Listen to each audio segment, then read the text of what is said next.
கிறிஸ்துவுக்கு அன்பான தேவ பிள்ளைகளே, ஆண்டவராகிய இயேசு கிறிஸ்துவின் நாமத்திலே உங்களை வாழ்த்தி வரவேற்கிறோம். வேதாகமத்தின் அடிப்படையில் கேள்விகளும் விடைகளும் கிடைக்கப்பெறுகின்ற இந்த நிகழ்ச்சிக்கு உங்களை வரவேற்கிறோம். இன்று உபதேசத்தின் அடிப்படையில் விசுவாசிகளுக்கும் ஊழியர்களுக்கும் தெளிவில்லாத இந்த உலகத்திலே தெளிவான விளக்கங்களை கொடுக்கும்படிக்கு உங்களுக்காக நமது அருமையான ஊழியர், தேவ ஊழியர் அப்போஸ்தலர் பால் முருகேசன் அவர்கள் நம்முடன் கலந்து பேச இருக்கிறார்கள். வாருங்கள், நிகழ்ச்சியை கண்டு களியுங்கள். கர்த்தர் உங்களை ஆஸ்வதிப்பார். அது மட்டுமல்ல, உங்கள் கேள்விகளையும் யூடியூபில் கமெண்ட் செய்து தொலைபேசி மூலமாகவும் நீங்கள் தெரிவிக்கலாம். ஆகவே எங்களோடு தொடர்பு கொள்ளுங்கள். நமக்கும் மற்றவர்களுக்கும் பிரயோஜனமாக இருக்கும். நாம் எல்லோரும் இந்த நிகழ்ச்சிக்காக தொடர்ந்து ஜெபிப்போம். இப்பொழுது நாம் கண்களை மூடி ஜெபிப்போம். பிதாவே, உம்மை நன்றியோடு ஸ்தோத்திரிக்கிறோம். இந்த நிகழ்ச்சிக்காக கர்த்தர் ஆண்டவரே மகிமைப்பட்டு கொண்டிருக்கிறபடி நமக்கு ஸ்தோத்திரம். இந்த நிகழ்ச்சியை தொடர்ந்து ஆசீர்வதித்தாங்க. இதன் மூலமாக அநேகருக்கு நல்ல விளக்கங்கள் கிடைக்க, உடைய பிள்ளைகள் வேதத்தை இன்னும் ஆராய்ந்து பார்க்க, தெளிவில்லாதவர்களுக்கு நல்ல தெளிவை உண்டாக்க கர்த்தர் இந்த நிகழ்ச்சியை ஆசீர்வதித்தபடியாக ஜெபிக்கிறோம். அருமையான அப்போஸ்தலர் பால் முருகேசன் ஐயா அவர்களை கர்த்தர் பயன்படுத்தும்படியாக ஜெபிக்கிறோம். நல்ல விளக்கத்தை தாங்க. இயேசுவின் நாமத்தில் வேண்டுகிறோம் பிதாவே. ஆமேன், ஆமேன், ஆமேன். எல்லோரும் வாங்க, நிகழ்ச்சிக்கு போகலாம். ஆண்டவராக இயேசுவின் நாமத்தில் உங்களை யாவரையும் வாழ்த்து வரவேற்கின்றோம்.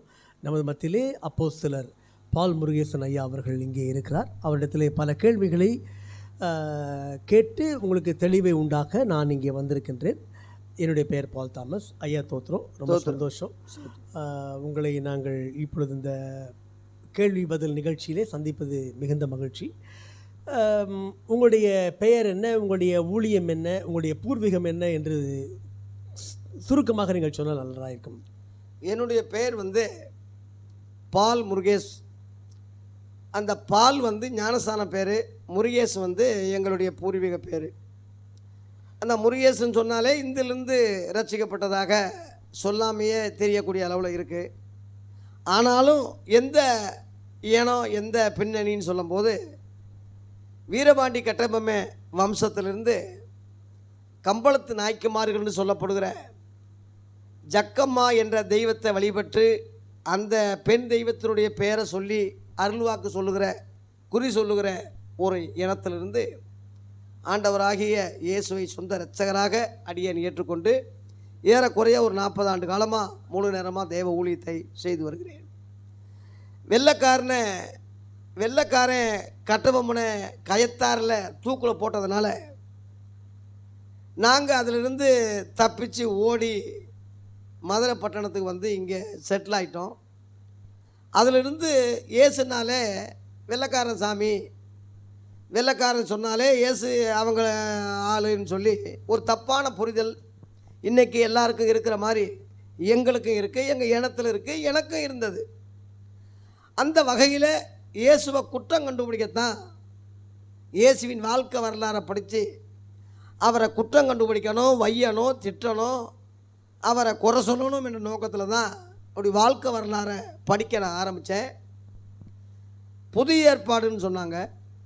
அந்த புதிய ஏற்பாடு 1 அதிகாரத்திலிருந்து படிக்கும்போது ஆரம்பத்தில் எனக்கு ஒன்றும் விளங்கலை. அப்புறம் மத்திய 5 அதிகாரம், 6 அதிகாரம், 7 அதிகாரம், 3 அதிகாரங்கள் மலைப்பிரசங்கத்தில் அவருடைய உபதேசங்கள் முழுவதும் என்னை நேரடியாக கவர்ந்தது. ஒரு கன்னத்தில் அறிந்தால் மறு கன்னத்தை திருப்பி காட்டு, உன் எதிரிகளையும் நேசி, உன்னை துன்பப்படுத்துவதற்காக ஜெபம் பண்ணு, தான தர்மங்கள் செய்யி, ஏழை எளியவங்களுக்கு நீ தான தர்மங்கள் வலதகை கொடுப்பது இடதகை அறியாதிருக்கட்டும். இந்த புரட்சி கருத்துக்கள், இந்த வித்தியாசமான போதனைகள், இந்த அகிம்சை கொள்கை முழுவதும் என்னை ரொம்ப கவர்ந்தது. உலகத்தில் எத்தனையோ மகான்கள் வந்தாலும் போனாலும் இயேசுவை போல யாரும் பேசுனதில்லை என்ற ஒரு முடிவுக்கு இவர் யார் என்ற நிலைமையில் நான் திரும்ப படிக்கும்போது யோவான் 1 அதிகாரம் எனக்கு விளக்கம் கொடுத்தது. ஆதியிலே வார்த்தை இருந்தது, அந்த வார்த்தை தேவனிடத்தில் இருந்தது, அந்த வார்த்தை தேவனாய் இருந்தது, அந்த வார்த்தை மாம்சமாகி இயேசு என்ற மனித அவதாரத்தில் இந்த உலகத்தில் 2000 ஆண்டுகளுக்கு முன்பு உலகத்தின் நடுமையமான பெத்லகேமில் பிறந்தார். உலக இரட்சகராக பிறந்தார். உலகத்தில் வந்த எந்த மனுஷனையும் பிரகாசிப்பிக்கிற மெய்யான ஒளியாக பிறந்தார் என்ற ஒரு மாபெரும் சத்தியத்தை நான் அறிந்து 1982 என்னுடைய 17வது வயதில் சொந்த இரட்சகராக இந்த இயேசுவை ஏற்றுக்கொண்டேன். ஏற்றுக்கொண்ட முதற்கொண்டு என்னை மகிழ்ச்சி உண்டாக்கி ரட்சிப்பை ஏற்படுத்தின, எனக்கு ஒரு அன்பை ஏற்படுத்தின இந்த அன்பான இயேசுவை என்னுடைய ஜனங்களுக்கு சொல்லாமல் என்னால் இருக்க முடியல. அதிலிருந்து இயேசுவை பற்றி சொல்ல ஆரம்பித்து அதன் பிறகு பெரிய எழுப்புதல் எங்கள் இன மக்கள் மத்தியில் உருவாக்கினது. அது பக்கத்தில், எங்கள் ஊர் பக்கத்தில் மதுரை மாவட்டம் சமயநல்லூர் சத்தியமூர்த்தி நகரில் நான் குடியிருக்கிறேன். எங்கள் மக்கள் நிறையா மக்கள் அங்கே இருக்கிறாங்க. காமராஜர் மூலமாக அந்த இடம் கொடுக்கப்பட்டு பறவை கம்மாயில் ஒரு 7-8 ஏக்கர் அளவில் எங்களுக்கு சொந்தமாகவே கொடுத்து வீடு கட்டி அங்கே குடியிருக்கிறோம். அந்த இடத்துக்கு பக்கத்தில் இம்மானுவேல் தேவாலயம்னு ஒன்று இருக்குது. அந்த தேவாலயத்துக்கு போக நான் ஆரம்பித்தேன். அந்த அடிப்படையில் மதுரை கிளை சபை, இது மதுரை தலைமை சபை மதுரை ஜார்ஜ் ஆலயம்னு ஒன்று இருக்குது. அந்த ஆலயத்தின் மூலமாக தொடர்பு கொண்டு போத்திராஜிலன்னு ஒரு பிஷப்பு, ஒரு தெலுங்கு பிஷப்பு அப்போ இருந்தார். அவர் என்னை சந்திக்கும் போது ஆச்சரியப்பட்டு என்னுடைய வாஞ்சையும் ஊழிய வாஞ்சையும் பார்த்து ஊழியத்தில் என்னை உற்சாகப்படுத்தி மதுரை ஜார்ஜ் ஆலயத்தில் உதவி போதகராக என்னை மிஷனரியாக இணைத்தார்கள். அதன் பிறகு தொடர்ந்து அங்கே படித்து அங்கே பல காரியங்களில் ஊழியங்களில் ஈடுபட்டு ஏறக்குறைய ஒரு 5-6 வருஷமாக சிஎஸ்ஐ போதகராக உதவி ஊழியராக பணியாற்றினேன். அதன் பிறகு என்னுடைய இன மக்கள் ரட்சிப்புக்காக என் இனங்கள் ரட்சிக்கப்படணுமே என்ற ஒரு பாரம் எனக்கு இருந்ததுனால அங்கே இருந்து நான் ராஜினாமா எழுதிவிட்டு என் இன மக்களுக்காக முழு நேரமாக என்னுடைய ஊரில் சபையை தொடர்ந்து அங்கே ஊழியம் செய்து வருகிறேன். என மக்கள் மத்தியில் எத்தனையோ போராட்டங்கள், பாடுகள், கஷ்டங்கள், சிறை தண்டனைகள், அடிகள், இவை எல்லாவற்றிலும் ஆண்டவர் என்னை தாங்கி ஏந்தி சுமந்து தப்பிவித்து இந்த நாள் வரைக்கும் ஏறக்குறைய 40 ஆண்டு காலமாக கர்த்தருடைய ஊழியத்தை முழு நேரமாக செய்ய கிருபை கொடுத்துருக்கிறார். நூற்றுக்கணக்கான மக்கள் ஞானஸ்நானம் பெற்றிருக்காங்க. 50க்கும் மேற்பட்ட முழு நேர ஊழியர்கள் அடியனை கொண்டு கர்த்தர் எழுப்பியிருக்கிறார். ஏறக்குறைய ஒரு 14 புஸ்தகங்களை எழுதி வெளியிட்டிருக்கிறேன். பத்திரிக்கை பல வருஷமாக நடத்தியிருக்கிறேன். இப்போ ஆதி அப்போஸ்தலர்களே கிறிஸ்தவருக்கு வழிகாட்டி என்ற முறையில் தொடர்ந்து யூடியூப் வாயிலாக தொடர்ந்து கர்த்தருடைய வார்த்தைகளை சொல்லி கொண்டு வருகிறேன். 1 கொரிந்தியர் 11:1 நான் கிறிஸ்துவை பின்பற்றுவது போல என்னை நீங்கள் பின்பற்றுங்க என்று அந்த அப்போஸ்தலனாகிய பவுல் சொன்ன அந்த வார்த்தைக்கு இணங்க எல்லா கிறிஸ்தவங்களும் பவுலுடைய உபதேசத்தை பின்பற்றணும். அந்த அடிப்படையில் ஆதி அப்போஸ்தல உபதேசத்தில் ஆதி நிலையை கிறிஸ்தவங்க அடையணும். இந்த சாபனங்கள், இந்த பிரிவினைகள், இந்த மார்க்க பேதங்கள், இந்த வாக்குவாதங்கள், இந்த சண்டைகள்லாம் விட்டுட்டு 1ஆம் நூற்றாண்டில் உருவாக்கப்பட்ட அந்த அப்போஸ்தல ஊழியத்துக்கு திரும்ப வாங்க என்ற நோக்கத்தில் பாடுபட்டு கொண்டிருக்கிறேன், பேசிக்கிட்டு இருக்கிறேன். தொடர்ந்து அதை குறித்து வலியுறுத்தி கொண்டிருக்கிறேன். ஐயா, இதுதான் அடியனுடைய ஊழியம். எனக்கென்று இப்போதைக்கு எனக்கென்று ஒரு ஸ்தாபனம் கிடையாது. எனக்கு தலைவர் இயேசு, தலைமையிடம் பரலோகம், அவரால் நியமிக்கப்பட்ட ஆதி அப்போஸ்தலர்கள் நமக்கு வழிகாட்டிகள். நான் அவருடைய ஒரு ஊழியர், அவர் சொல்லதும் கேட்கும் பணிவிட ஒரு அடிமை. இந்த நிலைமையில் தான் இன்றைக்கி நான் இருக்கேன். ரொம்ப சந்தோஷம். மிக தெளிவான ஒரு விளக்கத்தை கொடுத்தீர்கள். உங்களை பற்றி எந்த பரம்பரையிலிருந்து வந்தீர்கள், எத்தனை ஆண்டுகள் இறைப்பணி செய்து கொண்டவர்கள், வேத அறிவு உங்களுடைய அனுபவத்திலேயே தெரிகிறது. உங்களை குறித்து நான் நிறைய கேள்விப்பட்டிருக்கேன். நீங்கள் நிறைய வசனங்கள் மனப்பாடமாக சொல்லுகிறது நான் கவனித்திருக்கிறேன். உங்களுடைய யூடியூப் பிரசங்கமாக இருக்கட்டும், உங்களுடைய கன்வென்ஷன் கூட்டங்களாக இருக்கட்டும், நீங்கள் நிறைய வசனங்கள்லாம் சொல்கிறீங்க. இதை நீங்கள் மெனக்கெட்டு மனப்பாடம் செய்வீர்களா, அல்லது ஆயத்தப்படுத்தும் பொழுது அநேக வசன குறிப்புகளை எழுதி அதை மனப்பாடம் செய்வீர்களா என்று எங்களுக்கு சந்தேகமாக இருக்குது ஐயா. அதாவது ஐயா, உண்மைதான். பொதுவாக நான் ஒரு தனிப்பிறவியோ தெய்வ பிறவியோ அல்லது வித்தியாசமான ஒரு பிறவியோ கிடையாது. எல்லாரும் போல பாடுள்ள மனுஷன்தான். கர்த்தர் எல்லாருக்குமே தாளந்துகள் கொடுத்துருக்கிறார். இப்போ திருக்குறளில் எத்தனையோ பேர் மனப்பாடமாக சொல்கிறாங்க.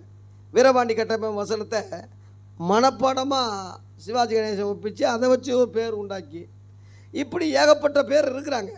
நான் ஒரு புதுசாக வித்தியாசமாக சொல்கிறேன்னு இல்லை. அந்த மெமரி எல்லாருக்குமே இருக்குது. எல்லாருக்கும் கடவுள் கிருபை எல்லாருக்கும் வச்சுருக்கார். தேவன் புறஜாதிகளுக்கு யூதர்களுக்கு மாத்திரமல்ல, புறஜாதிகளுக்கும் அவர் தேவன் தான் சொல்லி எபிரேயர் ரோமர் 3:29 பவுல் எழுதியிருக்கான். எல்லாருக்கும் ஒரே தேவனும் பிதா உண்டு, அவர் எல்லார் மேலும் எல்லாரோடும் உங்கள் எல்லாருக்குள்ளும் இருக்கிறாருன்னு எபேசியர் 4:6 இருக்குது. ஆகவே எல்லாருக்கும் அவர் ஒளியை கொடுக்குறார், எல்லாருக்கும் மழையை கொடுக்குறார், எல்லாருக்கும் காற்றை கொடுக்குறார். மத்தேயு 5:45 படி அவர் பூர்ண சத்குணனாக இயேசு சொன்ன பிரசங்கத்தின்படி தேவன் இருப்பதினால எல்லாருக்குமே அந்த மெமரி, அந்த கல்வி ஞானம் இருக்குது. அதே சமயத்தில் நான் ஒரு பேதை, நான் ஒரு எளிய ஒரு நிலைமையிலிருந்து வந்தவன்.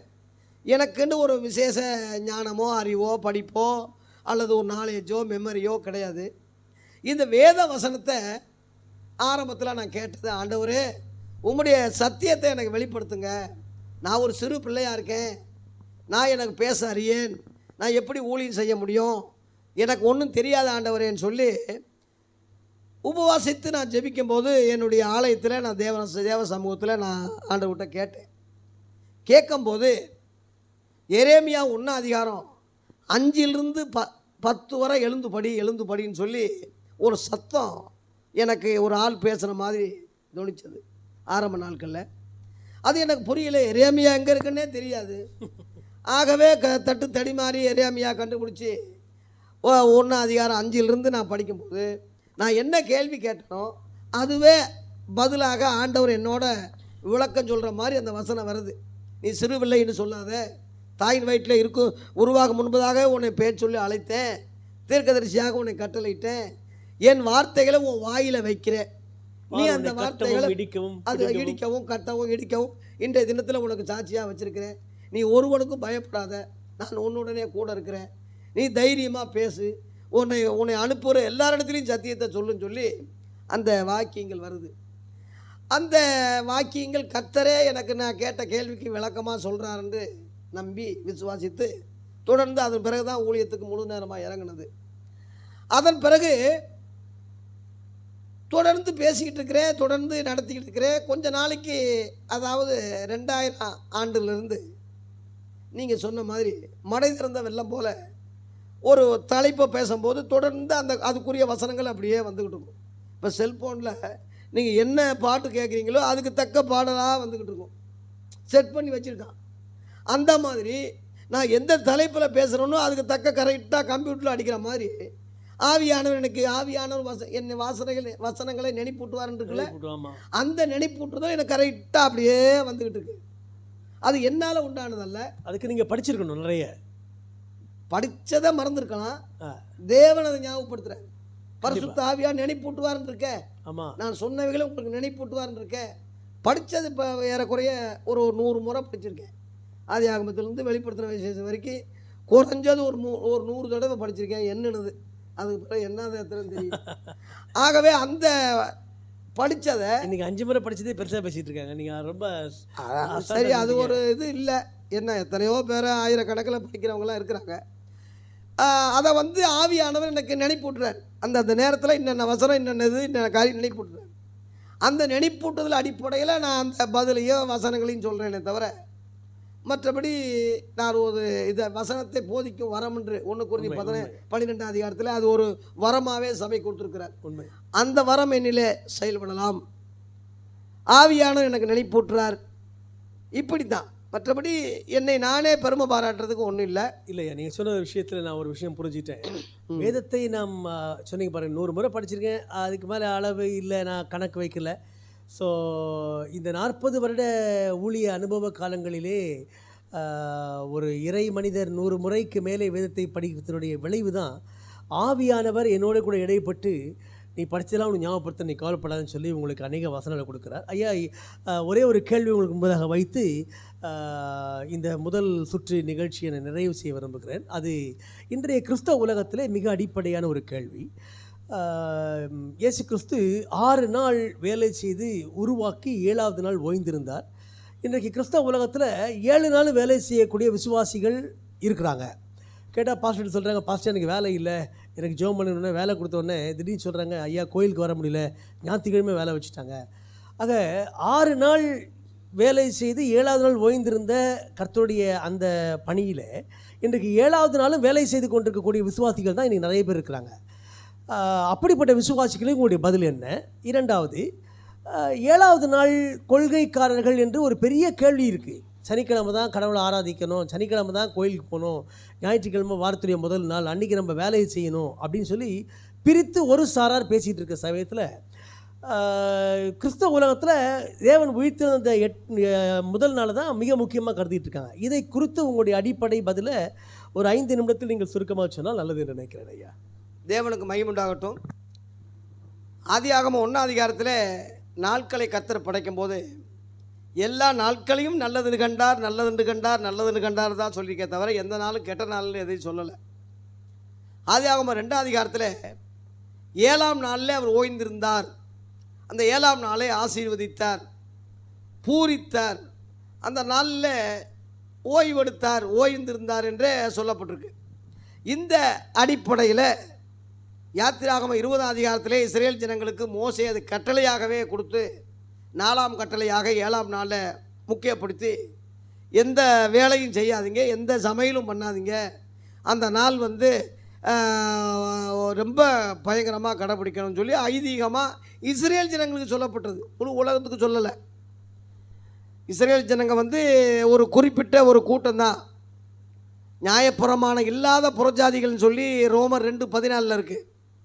ஆகவே புறஜாதிகள் 99%, இஸ்ரேல் ஜனங்க 1% தான். அவங்களுக்கு சொல்லப்பட்டது, இஸ்ரவேலே கேள், இது உன் தேவனாய் கர்த்தர் ஒருவரே கர்த்தர், என்னையன்றி உனக்கு வேறே தேவன் உண்டாயிருக்க வேண்டாம், எகிப்திலிருந்து உன்னை கூப்பிட்டு வந்தேன்.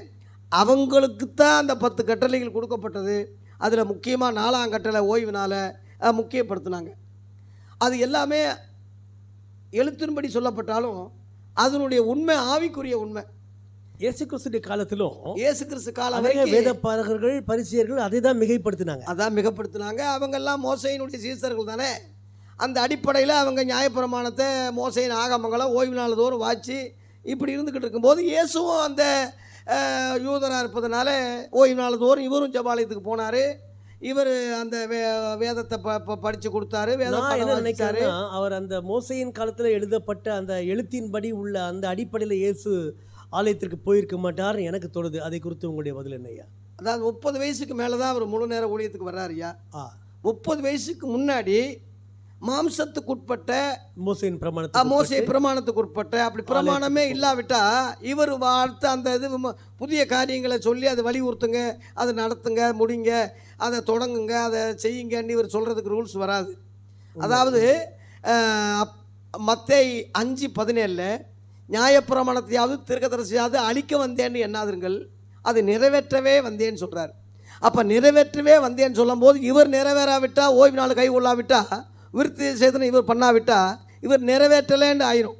உண்மைதான். ஆகவே அந்த மாம்சத்தின்படி யூதராக பிறந்ததுனால மாம்சத்தின் கட்டளையான நியாயப்பிரமாணத்தை மாம்சத்தின்படி அனுசரித்தார். அவர் மாம்சத்தின்படி அனுசரித்து ஆவியின்படி வேறொரு புதிய கட்டளை கொடுத்ததுனால நானும் பழையபடி அந்த மாம்சத்துக்கு போகாமல் ஆவிக்குரிய விஷயங்களுக்கு உள்ளே வந்து நான் கர்த்தருடைய தெளிவான விளக்கத்தை பெற்றுக்கொள்ள வேண்டும் என்று நீங்கள் உங்களுடைய பதில் அப்படி தான் தெரியுதுன்னு நினைக்கிறேன். நானே சொல்லிடுறேனே. அதாவது இயேசு கிறிஸ்து 30 வயசுக்கு பிறகு ஞானசானம் எடுத்தார் இல்லையா? ஞானசானத்துக்கு கரை ஏறின உடனே அங்கே பரிசுத்த ஆவியான புறாவை போல இயேசு மேலே இறங்குறாரு. அங்கே தேவன் பேசுகிறார், இதோ என்னுடைய நேசகுமாரன், இவரில் பிரியமாக இருக்கிறேன். மத்தேயு 17ஆம் அதிகாரத்தில் இவருக்கு செவி கொடுங்கன்னு சொல்கிறார். அங்கே மோசே காணப்படுறான், எலியா காணப்படுகிறான். அவங்களெல்லாம் ஓவர்டாக் பண்ணி இவருக்கு செவி கொடுங்க, இவர் தான் என்னுடைய நேசகுமாரன் சொல்லி இயேசு கிறிஸ்துவை தான் அந்த பிதாவாகி தேவன் வழி கொடுத்துறாரு, ஜனங்களுக்கு சுட்டி காட்டுறாரு. அந்த இயேசு கிறிஸ்து மறுபடியும் பிறந்ததுனால தேவகுமாரன் எனப்பட்டார்.